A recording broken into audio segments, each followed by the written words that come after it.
Hello সবাইকে, কেমন আছো সবাই? আশা করি সবার পরীক্ষার প্রস্তুতি খুব ভালো চলছে। তোমরা যারা এবার ত্রিপুরা ইউনিভার্সিটির বিএ সেকেন্ড সেমিস্টারের এডুকেশন মেজর স্টুডেন্ট আছো, তাদের জন্য আজকের ভিডিওটা খুবই ইম্পর্ট্যান্ট। আজকে আমরা তোমাদের এডুকেশনাল সাইকোলজি পেপারের 2024 এবং 2025 সালের প্রশ্নগুলো খুব ভালো করে অ্যানালাইসিস করে 2026 সালের ফাইনাল পরীক্ষার জন্য একটা ফাইনাল সাজেশন তৈরি করেছি। শুধু সাজেশন নয়, কোন প্রশ্নটা কেন গুরুত্বপূর্ণ সেটাও বুঝিয়ে দেব। তাই ঝটপট খাতা পেন নিয়ে বসে পড়ো আর পয়েন্টগুলো নোট করে নাও।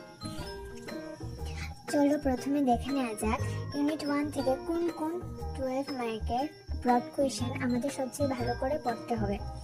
Question number 1. What are the different methods of educational psychology? Discuss in detail any one method. এই প্রশ্নটা গত 2 বছর আসেনি, তাই এবার পরীক্ষায় এটা আসার চান্স সবচেয়ে বেশি। Question number 2. Discuss the role and application of educational psychology in the teaching learning process. Question number 3. What do you mean by individual differences? Discuss its types and educational implications.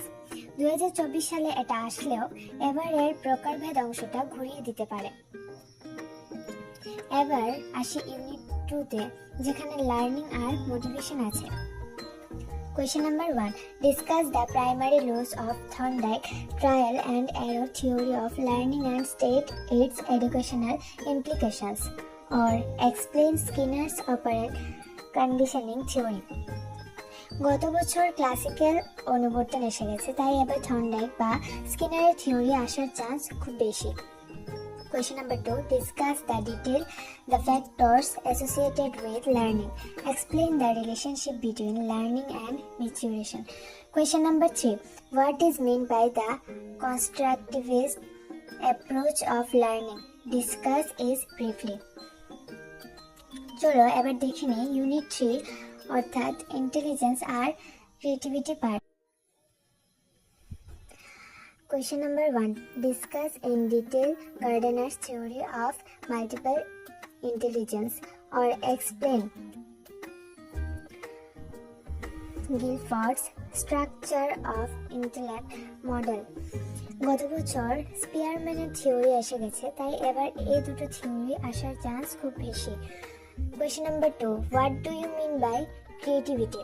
Discuss the characteristics of a creative person. How can a teacher nurture creative students in the classroom? Question number 3. What is meant by measurement of intelligence? Distinguish between verbal, non-verbal and performance intelligence tests. সবশেষে আমাদের unit 4 অর্থাৎ developmental psychology. Question number 1. Discuss Vygotsky socio-cultural theory of development and state its educational implications, or explain Brunner's theory of cognitive development. 2024-এ পেঁয়াজে আর 2025-এ কোলবার্গ এসে গেছে, তাই এবার এই ব্রুনার্স এবং ভাইগোটস্কি এই কোয়েশ্চেনটা সব থেকে বেশি important. Question number 2. Discuss the main difference between type theory and trait theory of personality. Briefly discuss Alport's trait theory. Question number 3. What are the stages of cognitive development according to Piaget? Discuss any 2 stages in details. এই বড় প্রশ্নগুলো যদি তোমরা খুব ভালো করে পড়ে নাও, তাহলে পরীক্ষায় ম্যাক্সিমাম প্রশ্ন তোমরা কমন পেয়ে যাবে। আর বড় প্রশ্ন পড়ার সময়ে কিন্তু তোমাদের 2 নম্বরের ছোট প্রশ্নগুলো অনেকখানি প্রিপারেশন হয়ে যাবে।